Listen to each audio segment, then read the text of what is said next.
ನಮಸ್ಕಾರ ಸ್ನೇಹಿತರೆ, ನಿಮ್ಮೆಲ್ಲರಿಗೂ MK ಕ್ರಿಯೇಷನ್ ಬ್ಲಾಗ್ ಯೂಟ್ಯೂಬ್ ಚಾನೆಲ್ಗೆ ಮತ್ತೊಮ್ಮೆ ಸ್ವಾಗತ. ಜಗತ್ತಿಗೆ ಧರ್ಮ, ಜ್ಞಾನ ಮತ್ತು ಪ್ರೀತಿಯ ಮಾರ್ಗವನ್ನು ತೋರಿಸಿದ ಶ್ರೀಕೃಷ್ಣನು ಕೇವಲ ದೇವರಲ್ಲ, ಜೀವನದ ಶ್ರೇಷ್ಠ ಮಾರ್ಗದರ್ಶಕನೂ ಆಗಿದ್ದಾನೆ. ಅವನ ಜೀವನದ ಪ್ರತಿಯೊಂದು ಘಟನೆ ನಮಗೆ ಅಮೂಲ್ಯವಾದ ಪಾಠವನ್ನು ನೀಡುತ್ತದೆ. ಸಂಕಷ್ಟಗಳನ್ನು ಎದುರಿಸುವುದರಿಂದ ಹಿಡಿದು ಕರ್ತವ್ಯವನ್ನು ನಿಷ್ಠೆಯಿಂದ ನಿರ್ವಹಿಸುವವರೆಗೂ ಶ್ರೀಕೃಷ್ಣನ ಸಂದೇಶಗಳು ಇಂದಿಗೂ ನಮ್ಮ ಜೀವನಕ್ಕೆ ದಾರಿದೀಪವಾಗಿವೆ. ಇಂದಿನ ವಿಡಿಯೋದಲ್ಲಿ ಶ್ರೀಕೃಷ್ಣನ ಜೀವನದಿಂದ ನಾವು ಕಲಿಯಬಹುದಾದ ಮೊದಲ 10 ಅಮೂಲ್ಯ ಸಂದೇಶಗಳನ್ನು ತಿಳಿದುಕೊಳ್ಳೋಣ. ಕಷ್ಟಗಳು ಜೀವನದ ಅಂತ್ಯವಲ್ಲ. ಶ್ರೀಕೃಷ್ಣನು ರಾಜಮನೆತನದಲ್ಲಿ ಅಲ್ಲ, ಕಾರಾಗೃಹದಲ್ಲಿ ಜನಿಸಿದನು. ಜನಿಸಿದ ಕ್ಷಣದಿಂದಲೇ ಅನೇಕ ಅಪಾಯಗಳು ಅವನನ್ನು ಸುತ್ತುವರೆದಿದ್ದವು.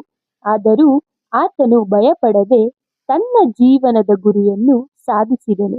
ಇದರಿಂದ ನಮಗೆ ತಿಳಿಯುವುದು, ಕಷ್ಟಗಳು ನಮ್ಮನ್ನು ದುರ್ಬಲಗೊಳಿಸಲು ಅಲ್ಲ, ಬಲಿಷ್ಠರನ್ನಾಗಿ ಮಾಡಲು ಬರುತ್ತವೆ.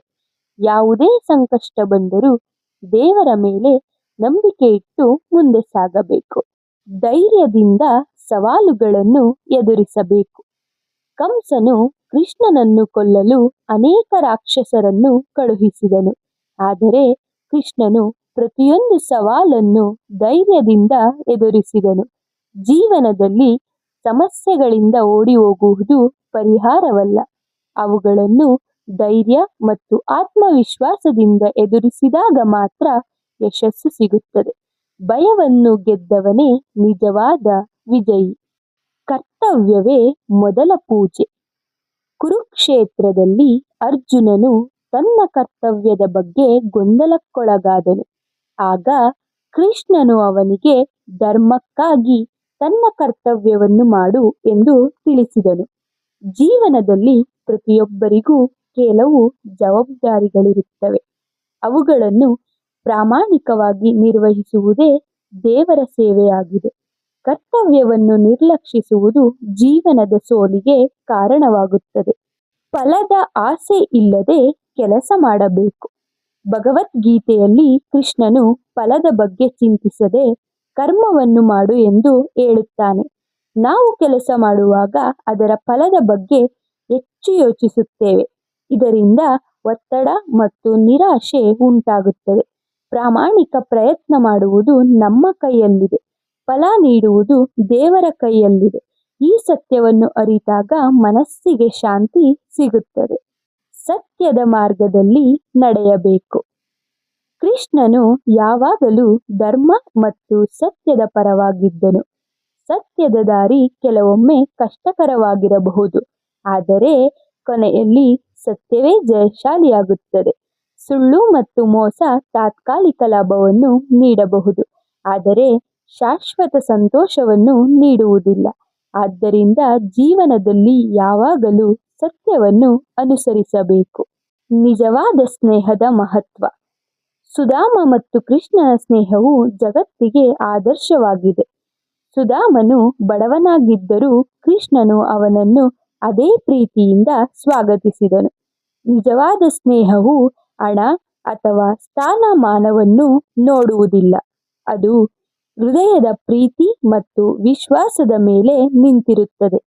ನಾವು ಕೂಡ ಸ್ವಾರ್ಥವಿಲ್ಲದ ಸ್ನೇಹವನ್ನು ಬೆಳೆಸಿಕೊಳ್ಳಬೇಕು. ಅಹಂಕಾರವನ್ನು ತ್ಯಜಿಸಬೇಕು. ದೇವರಾಗಿದ್ದರೂ ಕೃಷ್ಣನು ಎಂದಿಗೂ ಅಹಂಕಾರ ತೋರಿಸಲಿಲ್ಲ. ಆತನು ಅರ್ಜುನನ ಸಾರಥಿಯಾಗಿ ಸೇವೆ ಸಲ್ಲಿಸಿದನು. ಅಹಂಕಾರ ಮನುಷ್ಯನನ್ನು ಇತರರಿಂದ ದೂರ ಮಾಡುತ್ತದೆ.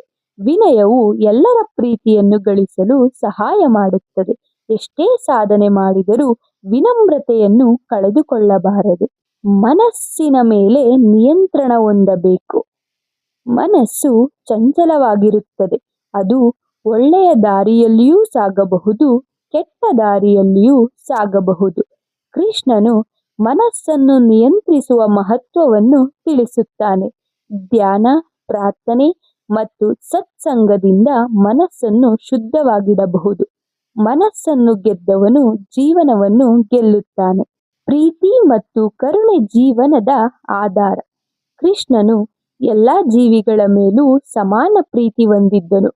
ಗೋವುಗಳು, ಗೋಪಾಲರು, ಸ್ನೇಹಿತರು ಮತ್ತು ಭಕ್ತರು ಎಲ್ಲರನ್ನೂ ಆತನು ಪ್ರೀತಿಸುತ್ತಿದ್ದನು. ಪ್ರೀತಿ ಮತ್ತು ಕರುಣೆ ಮನುಷ್ಯನನ್ನು ಮಹಾನ್ ವ್ಯಕ್ತಿಯನ್ನಾಗಿ ಮಾಡುತ್ತವೆ.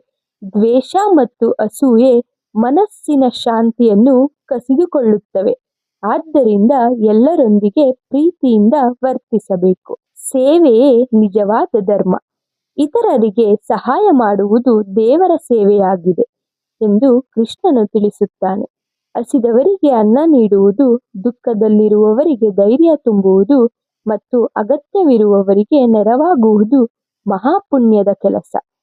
ಸೇವೆ ಮಾಡುವುದರಿಂದ ಮನಸ್ಸಿಗೆ ಸಂತೋಷ ಮತ್ತು ತೃಪ್ತಿ ದೊರೆಯುತ್ತದೆ. ಸ್ವಾರ್ಥಕ್ಕಿಂತ ಪರೋಪಕಾರವೇ ಶ್ರೇಷ್ಠ. ಸ್ನೇಹಿತರೆ, ಶ್ರೀಕೃಷ್ಣನ ಈ ಮೊದಲ 10 ಸಂದೇಶಗಳು ನಮ್ಮ ಜೀವನವನ್ನು ಉತ್ತಮವಾಗಿ ರೂಪಿಸುವ ಶಕ್ತಿಯನ್ನು ಹೊಂದಿವೆ. ಆದರೆ ಶ್ರೀಕೃಷ್ಣನ ಜೀವನದಲ್ಲಿ ಅಡಗಿರುವ ಜ್ಞಾನ ಇಷ್ಟಕ್ಕೆ ಸೀಮಿತವಾಗಿಲ್ಲ. ಮುಂದಿನ ವಿಡಿಯೋದಲ್ಲಿ ಇನ್ನು 15 ಸಂದೇಶಗಳನ್ನು ತಿಳಿದುಕೊಳ್ಳೋಣ. ಅವುಗಳಲ್ಲಿ ಜೀವನದಲ್ಲಿ ಯಶಸ್ಸು, ಆತ್ಮವಿಶ್ವಾಸ, ಸಮಯದ ಮಹತ್ವ, ಸಹನೆ, ಕ್ಷಮೆ ಮತ್ತು ಆಧ್ಯಾತ್ಮಿಕ ಬೆಳವಣಿಗೆಯ ಕುರಿತು ಶ್ರೀಕೃಷ್ಣನ ಅದ್ಭುತ ಬೋಧನೆಗಳನ್ನು ನೋಡಲಿದ್ದೇವೆ. ಆದ್ದರಿಂದ ನಮ್ಮ ಮುಂದಿನ ವಿಡಿಯೋವನ್ನು ತಪ್ಪದೇ ವೀಕ್ಷಿಸಿ. ಈ ವಿಡಿಯೋ ನಿಮಗೆ ಇಷ್ಟವಾದರೆ ಲೈಕ್ ಮಾಡಿ, ನಿಮ್ಮ ಸ್ನೇಹಿತರೊಂದಿಗೆ ಹಂಚಿಕೊಳ್ಳಿ ಮತ್ತು ಇಂತಹ ಆಧ್ಯಾತ್ಮಿಕ ಹಾಗೂ ಪ್ರೇರಣಾದಾಯಕ ವಿಷಯಗಳಿಗಾಗಿ ನಮ್ಮ ಚಾನಲ್ ಅನ್ನು ಸಬ್ಸ್ಕ್ರೈಬ್ ಮಾಡಿ. ಜೈ ಶ್ರೀಕೃಷ್ಣ.